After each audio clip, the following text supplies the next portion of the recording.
All right, guys.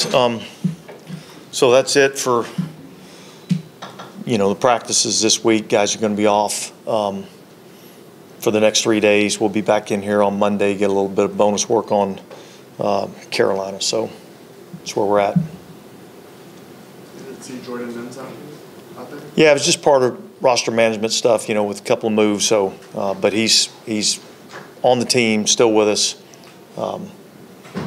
He'll be here on Monday. Does that mean he's a practice squad? No, he's on the roster. Yeah. Yeah, you added somebody on the defensive tackle. Is there another spot or two that you'd like to maybe add a little more depth at? Listen, I feel pretty good about where we're at on the roster. So I don't know that there's a particular spot where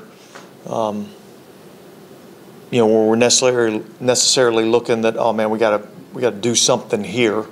And yet, over the course of the first part of the season, there's a lot of roster moves that still take place. So we're certainly going to be keeping an eye on who becomes available, and if somebody becomes available for whatever reason, and we feel like we can add somebody that helps our team, we'll do that. I mean. And that's not, look, that's that way every year.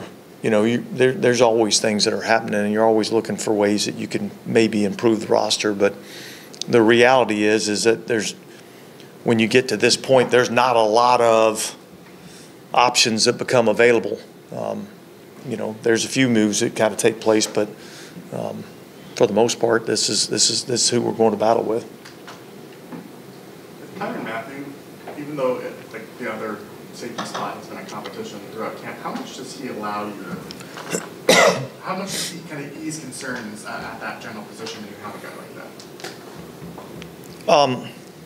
Well, let me answer it like this, okay, I think Tyrann Mathieu's been an incredible player in our league, an incredible player for us. All players have strengths and weaknesses and all those things. But here's what this guy does for me and for us is I know exactly what I'm getting with Tyrann Mathieu. Every time he walks in the building, every time he walks onto the practice field, every time he walks onto the game field, I know exactly what I'm getting. He's as much of a consistent player as I've seen. And so I think anytime you have that type of consistency and the coach knows exactly what he's getting, then I think it makes it so much easier to game plan and put guys in position to do the things that they do really well and try to minimize, when you're putting them in a disadvantageous position. So he is the consummate professional, and man, as a coach, you appreciate that. Go ahead. You guys are ready to get out for a few days? Nobody wants to ask a question. I like that. Can you clarify more on the Jordan Mims thing? I'm confused. Did you release him? Well, as you go through a trade and a claim, and there's got to be some roster flexibility and roster moves potentially having to be made. So, okay, so he got released. He has not been released. He's on the roster. Okay.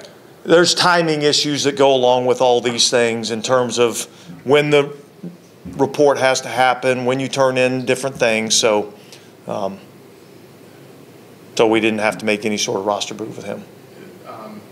The returner you playing for Minnesota, he wasn't here. Is he travel issue? He'll be waived with the failed physical designation.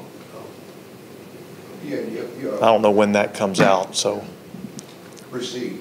How have you seen him from last year this time to right now? Much improved. I think he's much stronger in his lower body. He's more stout, and so I think I've seen an improved run player. From a pass rush standpoint, I think he's kind of refining some of his techniques. So I see an improved player, and in particular in the run game. Just because we were talking about Tyrann, I was wondering something I thought you might be able to shed light on, and this is a little bit from the perspective of having covered him at LSU. he used to have a propensity to cause a lot of mayhem in offensive backfields just through instincts, decision-making, whatever it was. And I don't, since he got to the NFL, I haven't seen that as much from him. And I asked him about it, and he wasn't sure why. I don't know if you have any thoughts on it. Yeah, look, I don't know. Look, I think he makes a lot of plays for us. He's always getting us in the right spots, in the right positions, and in the right coverages. He does his job. You know, I don't know. It depends on what you're asking him to do. You know what I mean? Like, I wouldn't say that we kind of run him into the backfield a lot, you know, which kind of makes that a little bit more difficult to do. Yeah, so we don't really ask him to do that very often. So that's probably the reason why you don't see it, you know, nearly as much. And I couldn't tell you. I mean, I couldn't go back and say what he was doing like early on in his career or whatever. But I see him still making a ton of the same plays that I saw him make when he was at LSU. So I guess I don't really have that answer either. All good? All right, guys, thanks.